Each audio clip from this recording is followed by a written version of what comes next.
Wall Street and St. Paul's, London, friction with neighboring Occupy movement encampments, as well as accusations that mainline churches responded too slowly to the Trayvon Martin tragedy, highlight the challenges of discerning faithful and timely Christian engagement with pressing community issues.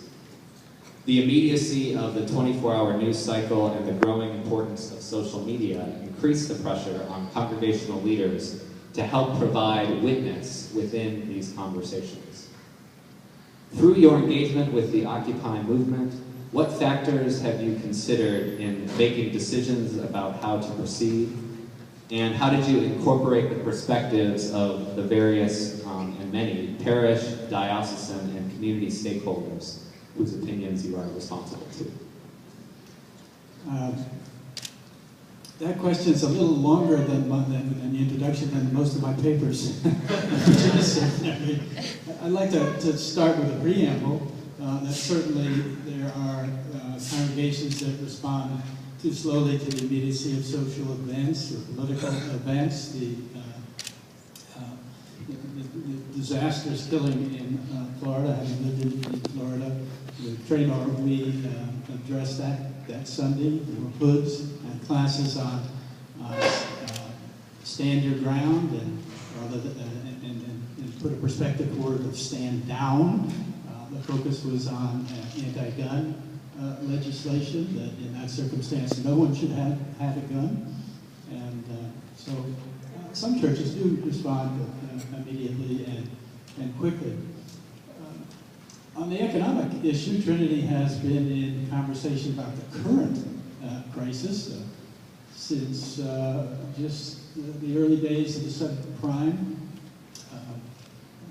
debacle, and partnered with Jesse Jackson and Rainbow Coalition in conferences addressing that. Sat with Martin Grunberg, who at the time was the vice chair of FDIC, now is the chair, and engaged in conversation at a high level, in a big room like this, filled with people, to raise the issue. When we get to Occupy Wall Street, I think that's the greatest strength of the movement, to give a voice to the issue. There's criticism that there's not direction yet. I think that's unfair, that any discussion needs to begin with a prophetic voice and perhaps hearing uncomfortable things from all sides. Trinity then proceeded to invite Rowan Williams, who's obviously a theologian but has a great background in economics, to our Trinity Institute, and engage the conversation at that point, both theologically and from a market-based perspective. Then another conference with John Rogers, the Executive Vice President of Goldman Sachs, followed by one with Faith, Morality, and the Marketplace with Jay Collins, the global head of Citibank. I mention that because I've been on several panels like this and listened to them on the radio and seen them on peak clips on YouTube.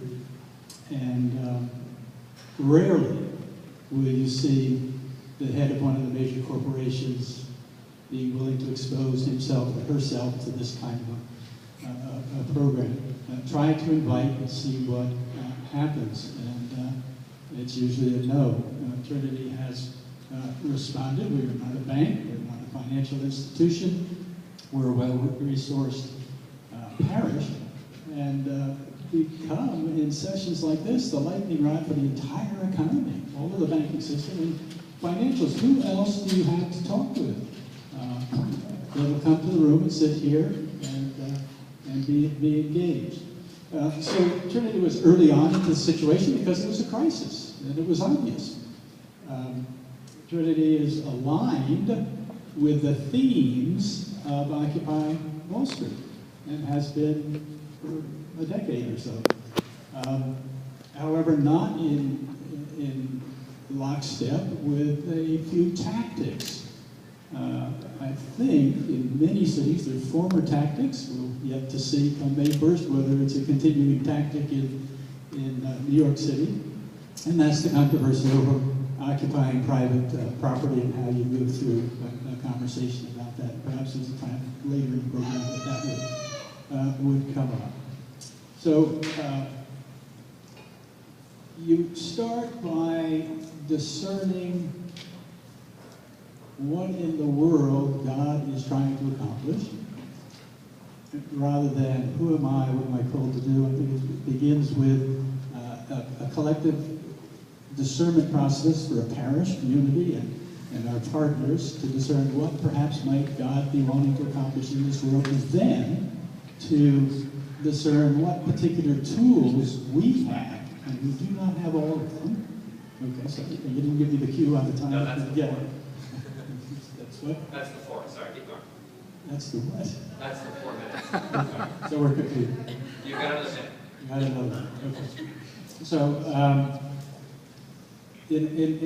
once a theological look at what God's accomplishing in the world, and then a discernment of what particular skills can you bring to that. You can't bring all of them, and then to deploy them.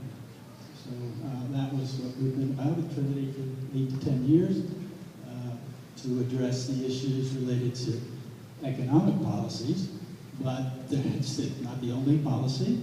We've had the responsibility with others of working on relationships with the Episcopal Church and the Anglican Communion, equity in marriage equity, particularly in the state of New York, continuing race issues, and the like, plus being a parish with acolytes, Sunday schools, and so forth. Thank you, Father Cooper.